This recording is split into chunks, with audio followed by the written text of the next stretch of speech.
You know you can't fool Mother Nature. The instinct wins every time. Your spine sitting up a little straighter. But when your eyes lock on the night, and I think. Bonjour à toutes et tous. Alors aujourd'hui, on vous convie à un café avec Raphaël Bénard. Raphaël, c'est Madame Merchandising de Citroën, la responsable du merchandising de Citroën. Bonjour Raphaël. Bonjour Cédric. Bienvenue, enfin bienvenue chez vous, j'allais dire. Merci. Raphaël, il y a deux questions rituelles. Thé ou café? Thé, s'il vous plaît. Voilà, on va vous servir un thé, mais alors, dans quoi je vous sers un thé? Avant qu'on commence, moi je suis hyper content, parce que ça, ce sont vos tasses. Exactement. C'est grâce à vous si elles existent. Tout à fait. Laquelle vous choisissez? Eh bien, aucune de ces six-là. Non. Je vous ai réservé une petite surprise. Oh! Celle qu'on a développée il y a c'est- quelques mois à l'occasion du centenaire de la marque. Voilà. Notre dernier bébé. Alors, vous allez nous l'expliquer, mais ça c'est des tasses, j'allais dire, qu'on a tous en tête. C'est des tasses un peu des années peut-être 20 ou 30, c'est ça? Oui, des années 60 plutôt, je dirais. Le bon vieux quart en métal utilisé notamment par les scouts. C'est Et, ça, ça vient de là, c'est ça alors? Ouais. Oui, c'est un matériel de camping qui a été beaucoup utilisé dans ces années-là et qui revient beaucoup à la mode. Et on a utilisé ce modèle dans l'esprit vintage des produits dérivés de tout ce qu'on a développé l'année dernière à l'occasion du centenaire. Et celui-là me plaît particulièrement parce que vous avez vu, on a repris l'écriture du mot Citroën des années 20. Toute la typo des années 20. Voilà, ouais. exactement. On le disait, vous êtes Madame Merchandising Citroën. Pour qu'on cerne bien les choses, c'est un vrai business en fait. Tout à fait, c'est une petite entreprise dans l'entreprise, puisque nous choisissons les produits que nous voulons développer. Je pars à la recherche de fournisseurs pour nous les fabriquer. Tout le design est fait en interne, puisque je travaille avec un designer propre à la marque, qui a une connaissance de l'histoire de la marque absolument exceptionnelle et qui nous fait vraiment des produits magnifiques. Et ensuite, voilà, une fois qu'ils sont fabriqués, on les met à la vente tant en B2B qu'en B2C et on gagne de l'argent dessus. Vous gagnez de l'argent. Avant que vous n'arriviez, ça représentait quoi, les produits dérivés chez Citroën? Alors, et depuis que vous êtes arrivé, comment les choses ont évolué? Alors, ça va bientôt faire 4 ans que j'ai pris ce poste. À l'époque, le chiffre d'affaires était inférieur à 2 millions. Et en 2019, on a réussi à facturer un peu plus de 5 millions d'euros uniquement au titre des produits dérivés. Oui, donc c'est une vraie croissance. Une grosse progression. En préparant l'émission, vous nous avez confié que vous souhaitiez que chaque produit ait une âme, qu'il vive par lui-même. Qu'est-ce que ça veut dire en fait? Mon objectif, quand je développe les produits dérivés, c'est que les gens puissent se dire tiens, j'ai un cadeau à faire, je vais aller sur le site de la marque Citroën parce qu'ils ont toujours des bonnes idées. Donc on essaye toujours de trouver des produits qui sont sympathiques, innovants. Bon, évidemment, on fait des mugs, vous allez me dire, il n'y a rien d'innovant dans un mug, mais le design qu'on met sur les produits doit toucher les gens et doit faire en sorte que nos produits plaisent et nos produits véhiculent une image de la marque. C'est extrêmement important. Si je suis rattachée à la direction marketing, ce n'est pas un hasard. C'est pour rester dans l'image de la marque, dans la cohérence de l'image de la marque. Et les produits dérivés, évidemment, participent à la construction de cette image. Oui, c'est pas simplement on prend une tasse, je mets le logo Citroën et basta. Il y a beaucoup de marques qui font ça. Surtout pas. Surtout pas. Ça, c'est du goodies que nous n'aimons pas du tout. Vous voyez, évidemment, on a pris un mug qui existe, mais la façon d'écrire, la typographie qu'on utilise, les couleurs, si vous regardez ces mugs, on a travaillé, vous voyez par exemple, c'est des mugs qu'on vend 2 par 2. On a pris 2 modèles de voitures existantes, évidemment, mais les couleurs vont en négatif. Et c'est des choses qu'on voilà, on travaille beaucoup sur le caractère sympathique de nos produits. Il y a un travail aussi considérable, donc on l'entend, de sélection de ces produits. Donc votre travail, c'est d'aller dénicher, j'imagine, des fournisseurs. vous avez des idées en tête aussi, vous les partagez avec eux? Exactement. Alors, c'est vrai que souvent, on a des produits que l'on veut développer.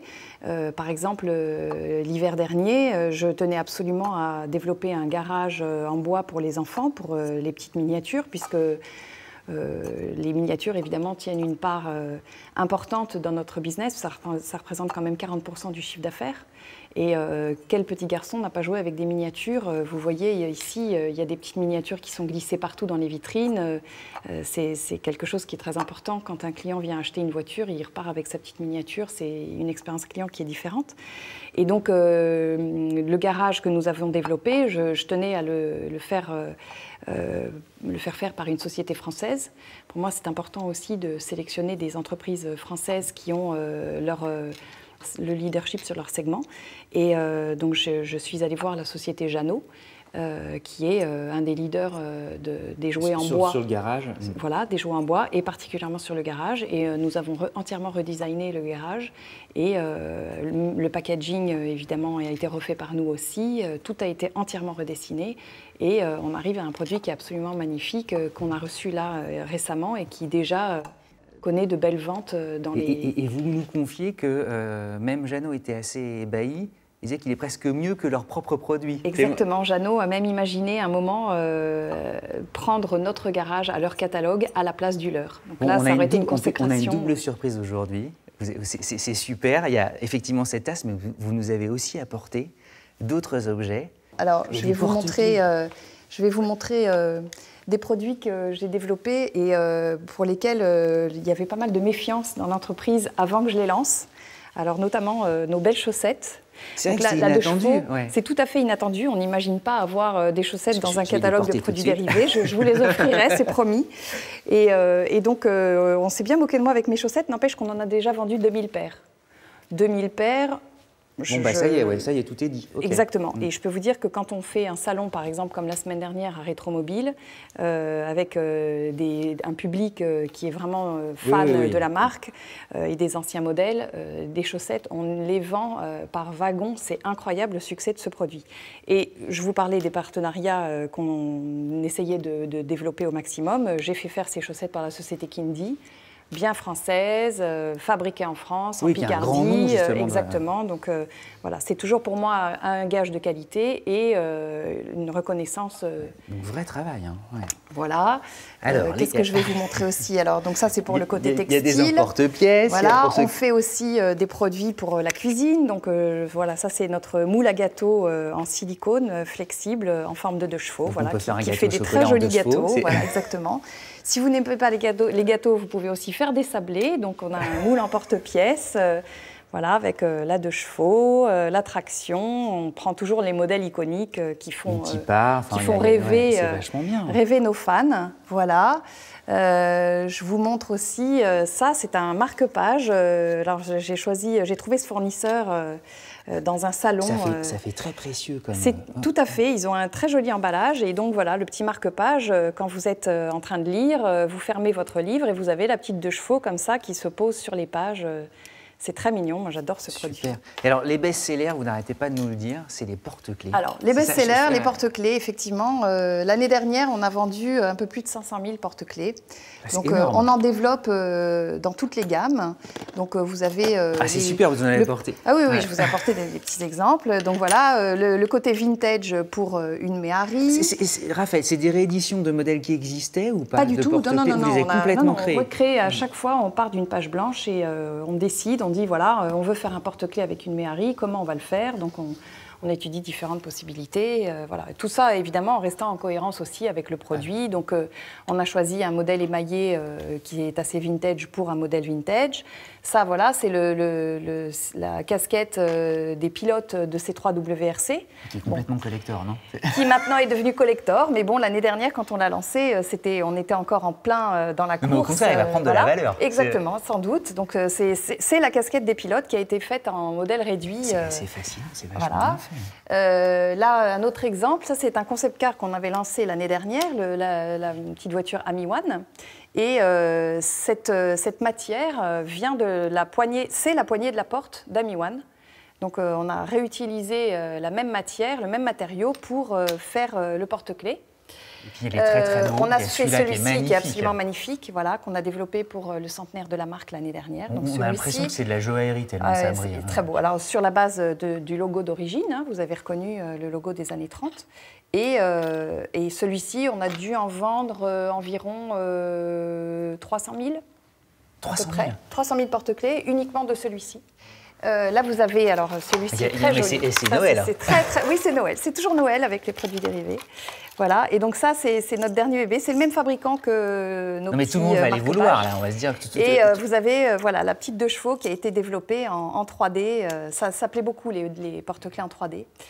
Et vous avez une grande primeur, puisque ça, c'est le porte-clés 2020, voilà, qui est en train d'arriver, qu'on a fait fabriquer et qu'on a lancé en 600 000 exemplaires. Il y a certainement des collectionneurs férus de porte-clés, ils vont adorer hein, quand ils vont voir certainement, tout ça. Certainement. Et il y a le Monopoly voilà. surtout. Alors le Monopoly, ça c'est le succès de 2019 qu'on a créé pour le centenaire, qui m'a pris des heures et des heures et des heures de travail parce qu'on a voulu vraiment soigner le détail à l'extrême. Alors la rue de la Paix, elle est remplacée par quoi? Alors on a remplacé toutes les rues, puisqu'évidemment on n'achète pas des rues, on achète des voitures. Donc sur le plateau, je vous montre rapidement. Donc le plateau qu'on a entièrement redessiné, vous voyez. Ce sont des voitures. Ce sont des voitures, voilà. Donc on démarre avec, alors vous voyez la case départ. Tout qui tombe. C'est pas grave, c'est normal. Hein. Voilà. Tellement de choses. C'est un petit syndrome bonnet. C'est très beau aussi, il y a ça, le Citroën Origins qui est là. Exactement, toujours notre logo. Et donc, vous démarrez avec, où est-ce qu'elle est la case départ ici, voilà. Et donc, on a sélectionné les voitures pour faire tout le tour en les mettant dans l'ordre chronologique. Et donc, l'année est à chaque fois reprise sur la voiture. Les gares ont été remplacées par des concept cars. On a même redessiné, vous voyez, les cases où on devait avoir les sociétés d'électricité, tout ça. Donc, c'est devenu le péage d'autoroute, le stationnement payant, la compagnie d'assurance. Et à chaque fois, le picto a été refait. La caisse prison qui est toujours là. Voilà. Alors, les 4 coins sont imposés par Monopoly. Ça, on n'avait pas le droit de le changer. Et y compris les cartes chance et les cartes caisse de communauté, les questions ont été refaites pour coller à l'histoire de la marque. Citroën. Exactement. Oh, vachement bien. Exactement. Tous ces produits, on peut se les procurer, on le disait, sur le site. Tout à fait. Mais on se le procure aussi aux événements. Exactement. Alors, et on peut venir ici aussi dans une concession. Exactement. Alors, les concessions prennent de plus en plus ces produits pour les donner, les vendre. Comme dans les vitrines que vous avez pu voir ici, c'est un des exemples qu'on a lancé il y a 2 ans avec la maison Citroën, où on a intégré toutes ces... On est content parce qu'effectivement, on vend des voitures, mais on vend aussi vos produits. Exactement, on vend beaucoup de produits ici, tout à fait. Ils ont beaucoup de succès dans le quartier. C'est très intéressant, effectivement, de voir que les clients qui achètent des voitures, qui sont fans de la marque, viennent aussi acheter nos produits dérivés dans un environnement automobile. Mais pas que, puisque, comme vous l'avez dit, on vend sur notre site internet, qui est en pleine expansion. Alors, il est très récent, hein, notre site, il date d'il y a 2 ans. Et puis, on a aussi des boutiques éphémères sur tous les salons de la marque. Donc, je vous ai parlé de Rétromobile tout à l'heure. On avait une boutique la semaine dernière. On a évidemment une boutique au Salon de Paris. On a une boutique au Salon de Bruxelles. On avait une boutique au Salon de Pékin l'année dernière. On avait une boutique au salon de Rabat de Casablanca il y a quelques mois. Voilà, tous les salons, on demande aux salons, chaque locaux, de développer des boutiques pour montrer les produits. Le rêve, ce serait qu'un jour vous ayez une boutique en propre, dans Paris ou ailleurs? Ce serait bien. Ce serait très bien. Vous y travaillez ou pas, sérieusement? Pas encore. Chaque chose en son temps. Vous l'avez en tête quand même. On est une toute petite équipe. Pour l'instant, non, mais on aurait dû commencer par ça, parce que quel travail. Vous êtes combien? On est seulement 2,5. 2,5, 5 millions d'euros de chiffre d'affaires, des idées en cascade, on l'a vu, et ça continue de croître? Exactement. Ah oui, nos objectifs sont très ambitieux, effectivement. Bon, ben on en reparlera, on va regarder ça de toute manière avec attention. Puis à chaque fois qu'on croisera désormais un porte-clés, on pourra penser à vous et vos équipes et au travail qu'il y a derrière. Exactement, merci. Merci Raphaël d'être venu nous présenter tout ça. Travaillez bien, hein, voilà, on est comme des enfants, nous. Merci. C'est pour nous. Hein. Je vous offre des tickets. Bon, ben merci beaucoup. À tous, évidemment, merci de votre fidélité et à très vite pour un prochain café avec... Ce sera la surprise. You know you can't fool my